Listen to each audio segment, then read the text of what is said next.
get a phone call and you got to come out. There's no hiding place. People say, live your life now. Life is short. No, life is not short. It's just that your goals and dreams, very important when it comes to developing yourself, your talents, your abilities, your skills. Because one of the things I'm going to be talking about, I think, is one of the things that people do all the time. How do you know so many quotes? I said, I take the time to memorize them. Hello, you think? I put the work in. I use my time differently than others. We're going to be talking about something that's very important in pursuit of your goals and dreams. Very important when it comes to developing yourself, your talents, your abilities, your skills. Because one of the things I'm going to be talking about, I think, is one of the things that people don't spend enough time on. They talk about time management. You can't manage time. Everybody is 24 hours. What's most important is managing yourself, what you do with your time. People ask me all the time, how do you know so many quotes? I said, I take the time to memorize them. Hello, you think?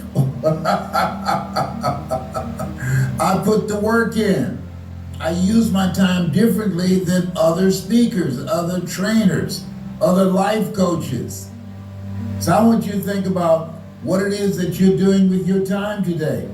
And you know what? If you look at it, if you really look at it, all of us are basically the same. The only difference is how you use your time. I know people who have a lot of talent in specific areas, and the difference between them and other people is the time that they put in.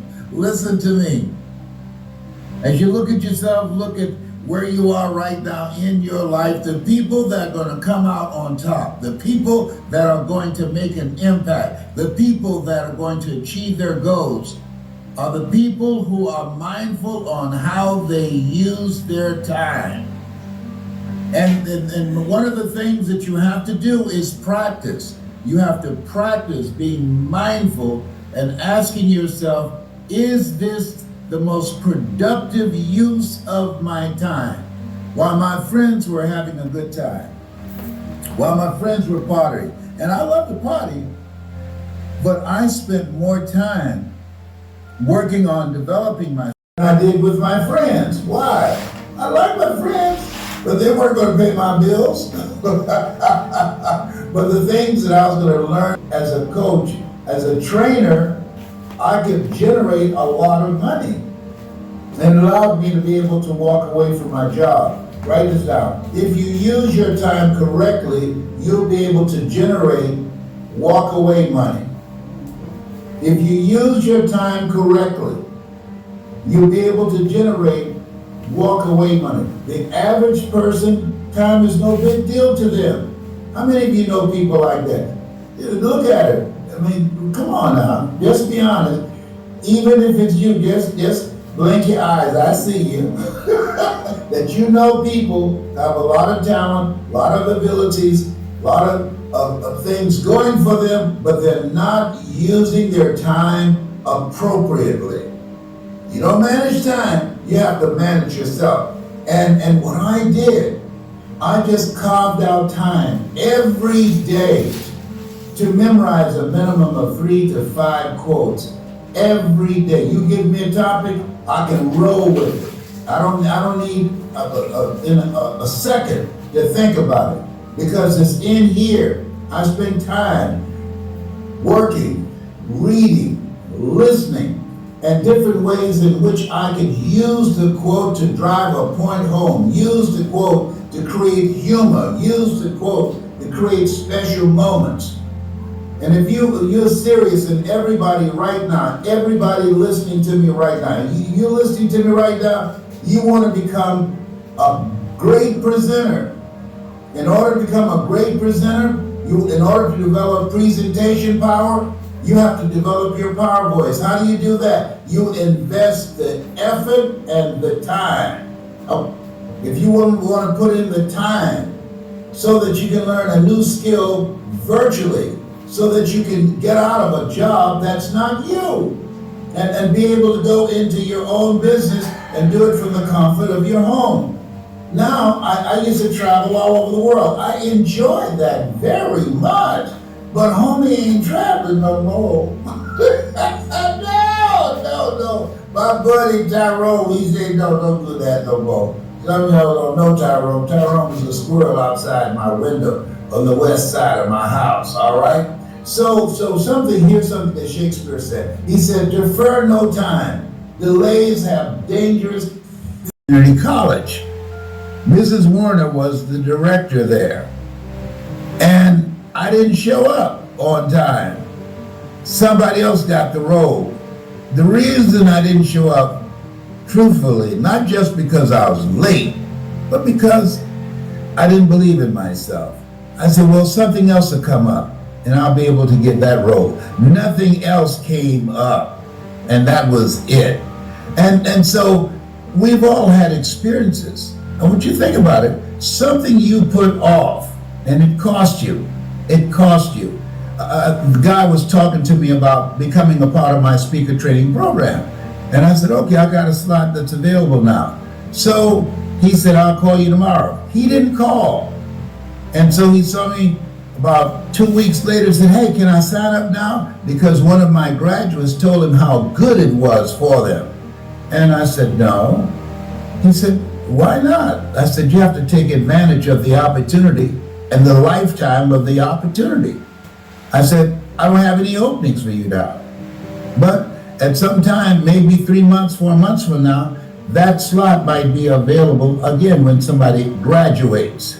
You have to take advantage of an opportunity and the lifetime of the opportunity. Is there something that you want to do? Some goal that you want to achieve? Something that's important to you? Some place that you want to go? Something that's important that as you look at it and think about it and said, I'd like to do this, one day I'm gonna. No. You don't know. Don't operate with it. One day I'm gonna. I remember being with my best friend Boo, he's since passed. And we were in Nassau, Bahamas. And I said, you know what, Boo? I said, this is the first time you and I, we've been traveling all over the world. This is the first time that we have time that we can spend here in Nassau, and you can find relatives that you haven't talked to in years. He said, oh, I got to get back to the States because I've got to cook. There's a special event for the church. I said, hey, guess what, Boo? They get another cook. This is enough time in advance, a week in advance. Make a call, tell them that you will not be there because you are on vacation, and we've never taken the time to spend this time together just having fun. We traveled when I was speaking, and we went from city to city. My cousin Boo and I were in Nassau, and we traveled, and I would speak, and Boo always went with me. And so, but we wanted to have some time special together where I would go to a beautiful place and I didn't have to speak. And so I said, this is a place, let's do it here. Let's spend 3 weeks to a month here. Find relatives of yours that live here in Nassau and Bimini. And we can just chill out. He said, I can't. I said, why not? He said, because I have to cook for an event that's taking place at the church. I said, you have enough time in advance, call them and let them know. He said, there is nobody else. I said, listen to me. If something happened to you, they will find somebody else. They will not cancel the event. He did not know, and I did not know. When he said, I can't do it, he did not know that he would not be able to do it for the church, to cook for the church. He died a few days after we got back, and they got another cook. They got another cook. Sometimes we think that we're irreplaceable. We're not. Somebody's waiting. When you have a goal, a dream, or something that you want to do, if you don't do it, somebody else will step in. Trust me, nobody's irreplaceable. Somebody will step in like they stepped in for my cousin Boo, and they cooked. And that's all I was thinking about as I sat there in the front row looking at him in the casket, because he always gave of himself, but we never took time to give to ourselves. And so that moment that we had was the last that we had the opportunity to spend 3 weeks together without my speaking. We never did. There's a quote. Miles Davis says, time is not the main thing. Time is the only thing. And he's absolutely right. So I want to ask you, how are you spending your time? How much are you putting in and focusing on the things that bring you joy, the things that make you smile, the things that make you feel good and laugh? How much time and energy are you focused on spending time with people that you love? You know, in order to live a life of no regrets, this lady, she worked for hospice, and she wrote this book, and it was about living a life of no regrets. And she said people who were dying, that what they regretted was not things dealing with how much money they made in their business, but how little time they spent with people that meant a lot to them. That if they had their lives to live over again, they would spend their time with certain people. At the end of my conversation with you, I'm encouraging you to make a list of some people that you need to deepen your relationship, or somebody that you need to write a letter to and say, hey, I love you, and I just want to thank you for what you've meant to me. I didn't say text them. No, that's impersonal. No. Just people don't get letters anymore. I used to remember you would go to the drugstore, you get a little tablet, you get your pens and everything, you would text, all right? No. When you write a letter, that's personal. When you take the time to do that, I sent out some letters to some friends the other day, and they called me and say, hey, thank you very much. It meant a lot to me, because I put the time in to do it, to think about it, and I just get a card saying all the words that I wanted to say. I said it in my own voice.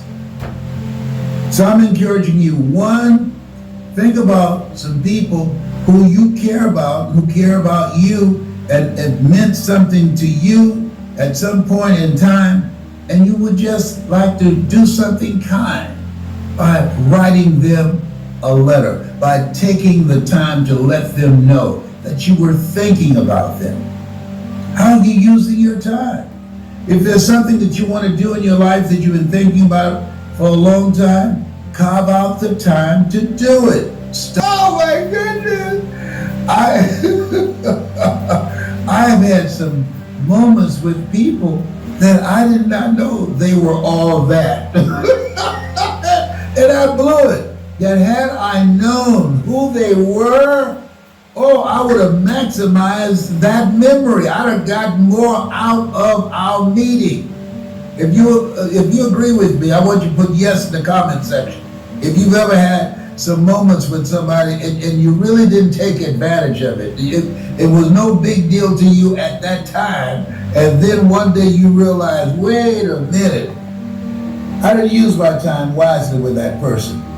And so right now, in this era, this history-changing era where we are, the people that are going to come out on top, the people that are going to get control of their destiny, the people that are going to maximize this place in history and be stronger and be fortified in terms of their mental resolve and in terms of their families and their skills and their ability to create incredible wealth are people that are using their times more productively.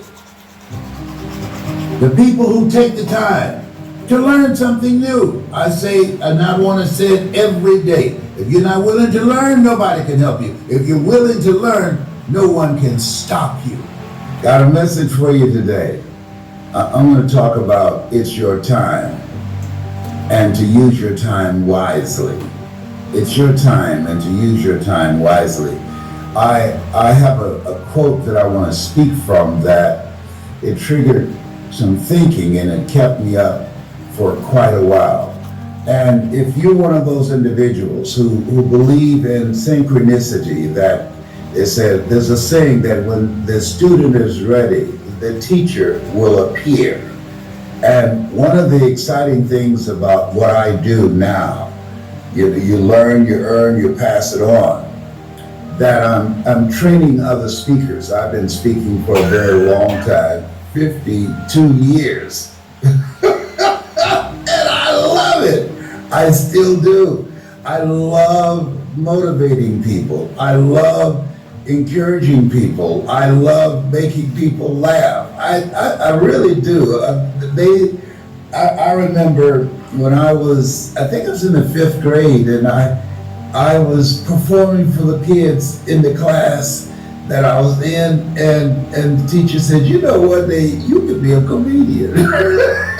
She came in, she didn't even punish me because she was outside the hall cracking up herself and got other teachers to come and watch me. I had a little routine. But laughter is important because things are tracking us. They're things that are stalking us. They're things that's trying to rob us of our happiness. And we're in a good place right now. Just think about this. The air, it breathes better. I mean, there's no drama. I'm not waking up in the morning and saying, did anything happen today? Listen, and we want to maximize this moment. It's your time. Maximize this moment. Take advantage of it. We just got through some stuff and we're still here, and you want to take advantage of it. See, here's the thing. We're here to take advantage of the time that we have been given. Herein, my Father, glorify that ye bear much fruit. This is a time that we want to be very productive and very fruitful, because this is a different landscape. This is a different environment. It's your time. This is my time. I mean, include me in that as well. Yes, and so now nobody's going to bring anything to you, just put it in your lap and say, do something with it. No, commit thy work. See, you got to work for it. See, if you're not willing to work, nothing works. You can be given the best opportunity in the world and just have it laid out before you. And if you're not willing to work, nothing works. I remember I went to see a friend of mine, and he was living on Miami Beach. His brother picked me up for me to go see this brand new home that he had bought on Miami Beach. Now we're coming over from Liberty City. And so and both of them like 4 or 5 years older than I was at the time, but I remember this ride across the Venetian Causeway. He had this big, beautiful home, and as he took us around this big, beautiful home that was just completed, his brother asked him, said, man, because they never spent much time with each other, he said, how did you get something like this? And the older brother said, by a lot of hard work. And the younger brother looked around and said, I'm not willing to do that. Did you hear that? I'm not willing to do that. And then we had lunch and we drove back across the Venetian Causeway, going back. life we were living, which was not a good life. We were surviving. And that just kept reverberating in my head what he said. I'm not willing to do that. See, when you look at people for the most part, wherever you find yourself, that's where you made a decision to be. Because based upon how much work are you willing to put in to change your situation. And when I look at myself, people always ask me like there's some magical response. How did you go from just coming from Liberty City and over town here in Miami and selected to be the Golden Gavel Award from Toastmasters or the CPAE Award, the Heise Award from the National Speakers Association, or selected one of the top 5 speakers in the world? I was willing to work. Most people aren't willing to do that. They have people all over the world that have to select who that person will be that will be in that elite group of the top 5 in the world. Jim Norman Schwarzkopf, Lee Iacocca, Robert Schuller. He had a television program, all right? And myself and Paul Harvey. He had a nationally syndicated radio show. I didn't have any of that. But I was working. Those people who had to cast a vote, they saw me at some time because I was moving. I want you to write this down. Keep it moving. I learned that from my mother. It was not unusual when you came home to Mamie Brown's house and we had a small house. It was not unusual that the furniture would be reconfigured. And I wondered, how did Mama do that with such limited space? How was one thing, but why? She was always changing things up. You see, one of the things that you don't want to do is become comfortable with where you are when you know in your heart of hearts you can have more and you can do more and there's a life for you beyond survival.